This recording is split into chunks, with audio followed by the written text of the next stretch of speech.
தினம்தோறும் விளக்கேற்ற நல்ல எண்ணெய் இதயம் நல்லெண்ணெய். குடியேற்றமற்ற விசா விதிகளில் கடுமையான மாற்றங்களை அமெரிக்கா அறிவித்துள்ளது. அதன்படி இந்தியர்கள் இனி தங்களது சொந்த நாடான இந்தியாவிலேயே அல்லது சட்டப்படி வசிக்கும் நாட்டிலோ உள்ள அமெரிக்க தூதரகத்தில்தான் நேர்காணலுக்கு பதிவு செய்ய வேண்டும்.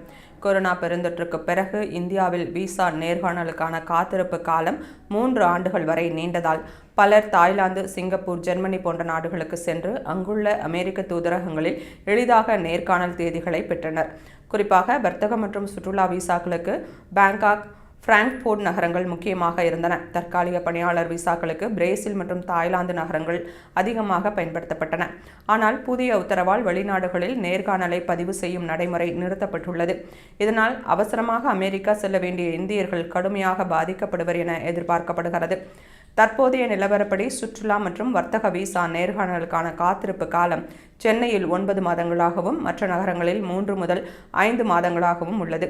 மேலும் 14 வயதுக்கு உட்பட்ட குழந்தைகள், 79 வயதுக்கு மேற்பட்ட முதியவர்கள் உள்ளிட்ட அனைவருக்கும் நேரடி நேர்காணல் கட்டாயமாக்கப்பட்டுள்ளது.